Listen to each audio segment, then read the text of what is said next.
વડોદરા શહેરના વાસણા રોડ પર પરિવાર ફાઉન્ડેશન દ્વારા મસાલા છાશનું વિતરણ કરવામાં આવ્યું। કાળઝાળ ગરમી પડી રહી છે, તેવામાં રાહદારીઓને થોડીક ઠંડક આપી શકાય તેવા આશય સાથે પરિવાર ફાઉન્ડેશન દ્વારા મસાલા છાશ વિતરણ કરવાના કાર્યક્રમનું આયોજન કરવામાં આવ્યું હતું।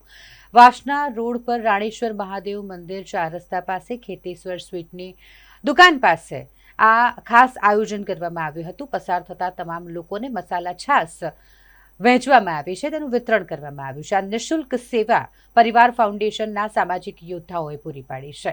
છેલ્લા 18 વર્ષથી તેઓ અવિરતપણે આ સેવાકીય પ્રવૃત્તિ કરી રહ્યા છે અને એ જ સેવાકીય પરંપરાને આગળ વધારતા આ વર્ષે પણ આ ખાસ મસાલા છાશ વિતરણનું આયોજન કરવામાં આવ્યું હતું, જે દરમિયાન ખાસ કોર્પોરેટર અવનીબેન સ્ટેમ્પવાલા અને તેમની સાથે બ્રિજેશ કાપડિયા અને પૂર્વ કોર્પોરેટર નારાયણભાઈ રાજપૂત પણ ઉપસ્થિત રહ્યા હતા। પરિવાર ફાઉન્ડેશન છેલ્લા 18 વર્ષથી જુદી જુદી સામાજિક સેવા કાર્ય કરતી આવી છે। એ અંતર્ગત આજે રાણેશ્વર 4 રસ્તા ખાતે નિઃશુલ્ક મસાલા છાશ વિતરણનો આજે આ ત્રીજો કાર્યક્રમ છે। આ કાર્યક્રમ આટલી ઉનાળાની આકરી ગરમીમાં રાહદારીઓને ઠંડક મળે એ માટે અમે કરી રહ્યા છીએ।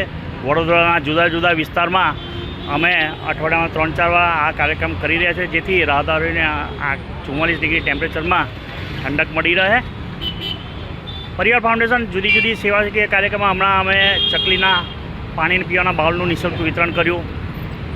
એ પહેલાં અમે બાળકોને સ્લીપરનું વિતરણ કર્યું। ભવિષ્યમાં પણ આગળ જુદા જુદા કાર્યક્રમો અમે કરતા રહીશું।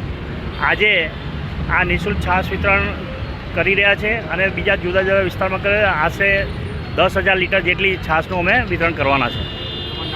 નીતલ કુમાર ગાંધી, પરિવાર ફાઉન્ડેશન દ્વારા સતત 15 વર્ષથી કુંડા વિતરણ, ચકલીઓને ચણ અને ઉનાળામાં છાશ વિતરણનો કાર્યક્રમ રાખ્યો છે અને એ કાર્યક્રમમાં અલગ અલગ વિસ્તારમાં લોકો લાભ લે છે। પરિવાર ફાઉન્ડેશનના પ્રણેતા એવા નીતલભાઈ ગાંધી તરફથી હર વર્ષે આવું સેવાકીય કાર્ય કરવામાં આવે છે। એમાં અમે દરેક કાર્યકર્તા પરિવાર ફાઉન્ડેશનમાં જોડાઈએ છીએ।